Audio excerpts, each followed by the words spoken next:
पाकिस्तान में तेजी से इल्हाद के बढ़ते हुए रुझान के खौफ से पाकिस्तानी हुकूमत ने मेरा चैनल ब्लॉक कर दिया है, जिसकी वजह से आप मेरी वीडियोस तो देख सकते हैं लेकिन चैनल नहीं।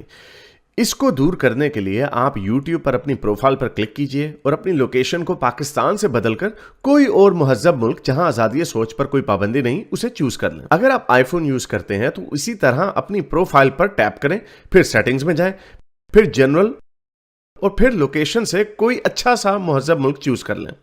अगर आप एंड्रॉयड इस्तेमाल करते हैं तो उधर भी लोकेशन चेंज कर सकते हैं।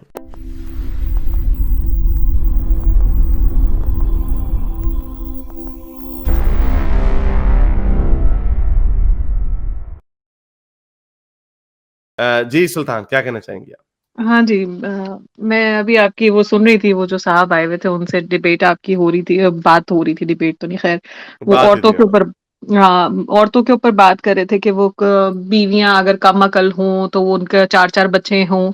जब आप एक सोसाइटी को इतना कन्फाइन कर देंगे कि आपकी एक औरत से इंटरेक्शन सिर्फ शादी के बाद ही हो सकती है, तो इस तरह के प्रॉब्लम्स तो होंगे। एंड सेकेंडली, आप औरत को ना बाहर जाने दे रहे हैं, ना उसको नौकरी करने दे रहे हैं, उसकी डिपेंडेंस सिर्फ आदमी के ऊपर आप बना के रख रहे हैं।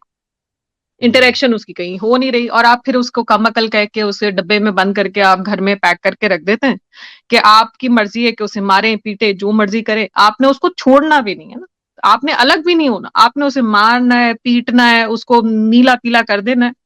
मगर आपकी आना ये गवारा नहीं करती कि आप अलहदगी इख्तियार कर लें, एक दूसरे की इज्जत बरकरार रखें, उसको रिस्पेक्ट दें, उसको डिसएग्री करने की भी आप इजाजत नहीं देते। तो ये मेरी समझ से बाहर है कि ये कैसे एक्सपेक्ट करते हैं कि एक औरत जिससे ये मिले नहीं है, जिसे ये जानते नहीं है, अगर वो उसकी कोई कजन वगैरह नहीं है, क्योंकि इनमें तो ये भी अलाउ है, तो ये कैसे जानेंगे उस औरत को, कैसे उस औरत से मतलब ये करेंगे कि इनकी दिमागी हम आंगी है कि नहीं है। मुझे that is very weird for me.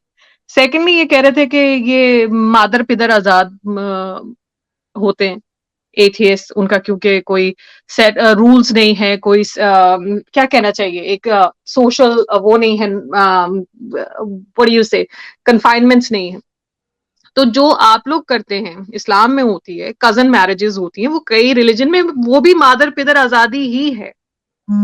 Cousin marriages बहुत सारे रिलीजन में, मतलब क्रिश्चियनिटी में फर्स्ट कजन से नहीं आप कर सकते, आप हिंदुइज्म में आप कजन में बिल्कुल ही नहीं कर सकते, तो उनके लिए आप भी कोई दूध के धुले नहीं है, you are in the same boat. तीसरी बात लॉन्डी की, जो उस पे मैं आना चाहूंगी। आई वॉज अभी कुछ अरसे पहले मैं इस्माइल की कहानी लिख रही थी, तो उसमें मैं पढ़ रही थी what Ibrahim did to Hazra.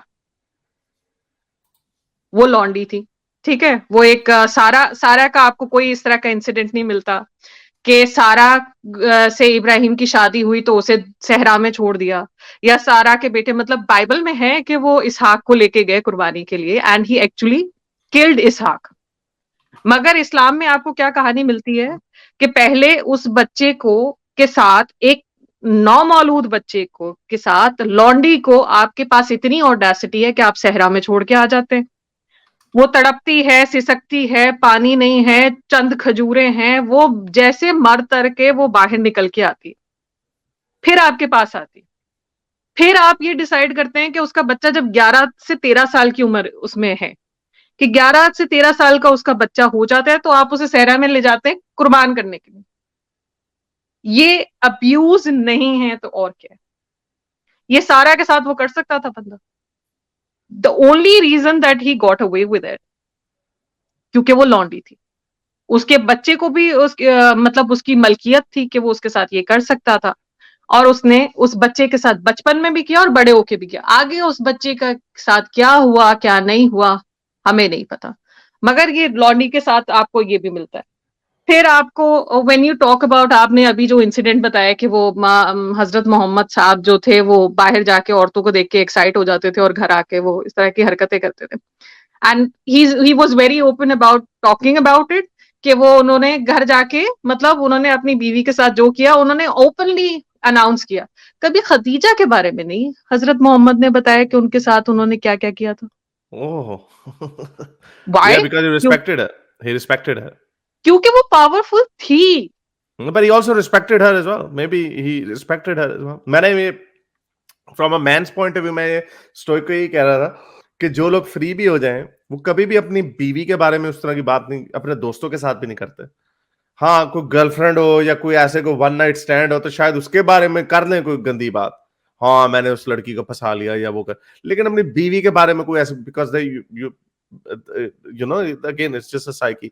तो शायद ये भी वजह हो सकती है कि हजरत खदीजा के बारे में वाकई कोई सेक्सुअल डिटेल्स नहीं है। हजरत आयशा के ने तो रिकॉर्ड हजरत आयशा ने खुद बताई है बाद में, या लेकिन that's a very good point. लेकिन ये ज़ैनब बिन्त जैश और दूसरी हदीस है, वो दूसरी जो यही वाकया दोबारा हुआ वो सौदा के साथ हुआ, और सौदा का कंफर्म्ड है कि रसूल अल्लाह को सौदा इतनी नापसंद थी कि उसके हिस्से की रात जो है वो हजरत आयशा को दे दी उसने। एंड इसके अलावा भी आप देखें कि ये मजहब में आप लौंडियों की बात करते हैं, आप वो सेक्स स्लेव की बात करते हैं, आप बात करते हैं कि वो आपने अभी कुछ औरतें भी गिनवाई, अस्मा बिन्त मरवान भी आपने गिनवाई थी, आपने वो आप देखें तो वो उम्मे खलीफा भी है, बाकी खवातीन भी हैं।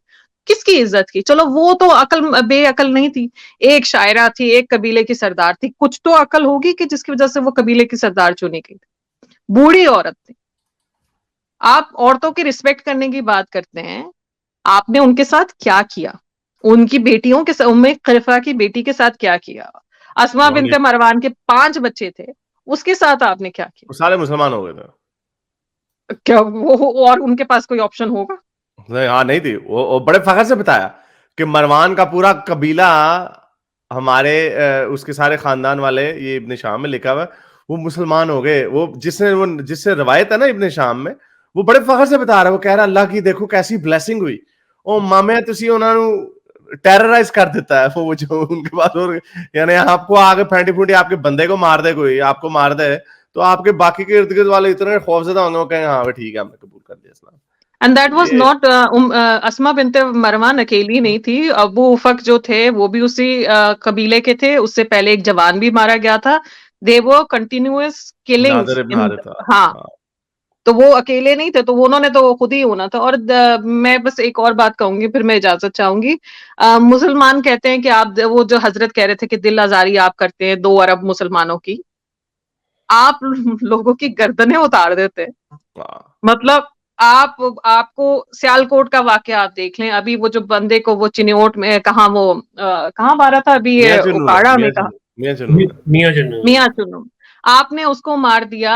शमा और शहजाद का वाकया देख लें, आप उनपे भी तो बोलिए ना साहब, आप उनपे भी एतराज कीजिए कि मुसलमानों को भी ये नहीं करना चाहिए। एक तरफ आपको गर्दनें उतार रहे हैं, आप ओपनली कह रहे हैं कि ब्लास्फेमी की सजा मौत है, कोई उसके खिलाफ बोल नहीं सकता। तो अगर कोई बंदा एतराज करता है तो इतनी तो आप अपने अंदर हौसला रखिए कि वो बोल तो सके कम से कम। आपकी तरह गर्दनें नहीं उतारे, आपकी तरह लोगों को जाके धमका नहीं रहे, आपकी तरह उनकी मतलब वो जिंदगियों को अपने हाथ पे लेके चल रहे हैं, आपको फिर भी इस पे एतराज है कि वो बोल भी क्यों रहे हैं? दिल आजारी हो रही है, दिल थोड़ा सा संभालिए, दिल को थोड़ा सा तसल्ली दीजिए, इतना छोटा ना कीजिए कि बोलने से ही आपका दिल टूट जाए, लोग अपनी जान दांव पे लगा के बैठे हैं। बहुत शुक्रिया आपका, बड़ा अच्छा आपने इनपुट दिया, thank you very much. Thank you Haris. इसी पे एक शेर याद आ गया, हम आह भी लेते हैं तो हो जाते हैं बदनाम, वो कत्ल भी करते हैं तो चर्चा नहीं होता। Thank you sir, okay take care. Thank you. मेरे इस नेक काम को जारी रखने के लिए मुझे पेपैल या पेट्रियन पे जरूर सपोर्ट कीजिए ताकि मैं अपना पैगाम ज्यादा से ज्यादा लोगों तक पहुंचा सकूं।